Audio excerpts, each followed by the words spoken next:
ఒకటి కొరింథీయులకు 13వ అధ్యాయం 1వ వచనంలోని దేవుని వాక్యాన్ని చూద్దాం. మనుష్యుల భాషలతోనూ దేవదూతల భాషలతోనూ నేను మాటలాడినను, ప్రేమలేనివాడనైతే మ్రోగెడు కంచును గణగణలాడు తాళమునే యుందును. ప్రేమలేని ఏ వాక్యమైనా మృతమైనది, మరియు నిత్య జీవము ఉండదు. అది మ్రోగెడు కంచును గణగణలాడు తాళము తప్ప మరొకటి కాదు. ప్రవచించు కృపావరము కలిగి మర్మములన్నీయు జ్ఞానమంతయు ఎరిగినవాడనైనను, నాకు దేవుని యొక్క మర్మములన్నీ తెలిసినను, మరియు పరిశుద్ధ గ్రంథం యొక్క 66 గ్రంథాల యొక్క జ్ఞానమంతా కలిగియున్నను, కొండలను పెకలింపగల పరిపూర్ణ విశ్వాసము గలవాడనైనను. ఒకరి విశ్వాసము పర్వతాలను కదిలించగలిగినట్లయితే ఆ విశ్వాసము ఎంత గొప్పది! ఏమైనా అటువంటి విశ్వాసం కలిగియున్నప్పటికీ ప్రేమలేనివాడనైతే నేను వ్యర్థుడను.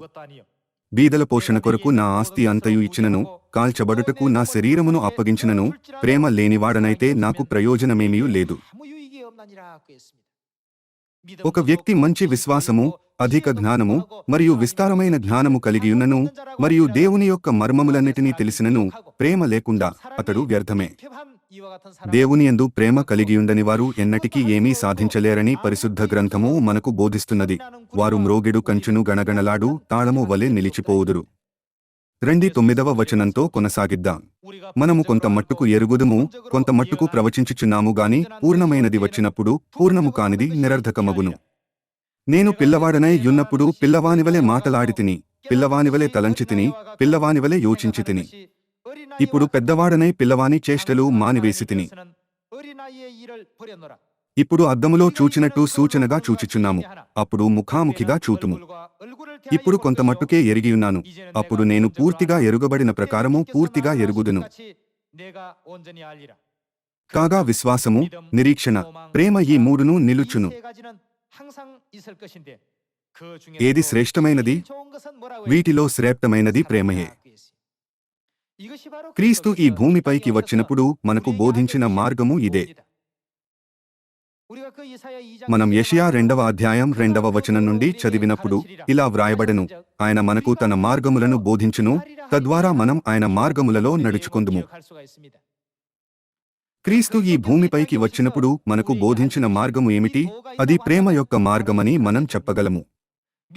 ఎవరైనా మంచి విశ్వాసం మరియు నిరీక్షణ కలిగియున్నప్పటికీ అతడు ప్రేమను కలిగియుండనట్లయితే అతడు మ్రోగెడు కంచును గణగణలాడు తాళము తప్ప మరొకటి కాదు.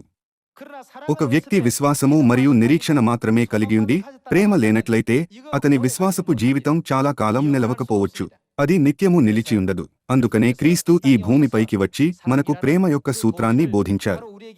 మనం ఒకరితో ఒకరు ఐక్యంగా ఉండుటకు మనం ప్రేమగల మార్గాన్ని సాధన చేయవలెననే అమూల్యమైన బోధనను ఆయన మనకు ఇచ్చారు. మనం దీనిని యోహాను గ్రంథం 17వ అధ్యాయంలో కనుగొనవచ్చు. యేసు ఈ భూమిపైకి వచ్చినప్పుడు మనము ఏకమై యున్నలాగున వారును ఏకమై యుండునట్లు అంటూ ఆయన దేవునికి హృదయపూర్వకమైన హృదయంతో ప్రార్థించారు. ఆయన మన కొరకు అటువంటి హృదయపూర్వక ప్రార్థనను చేశారు.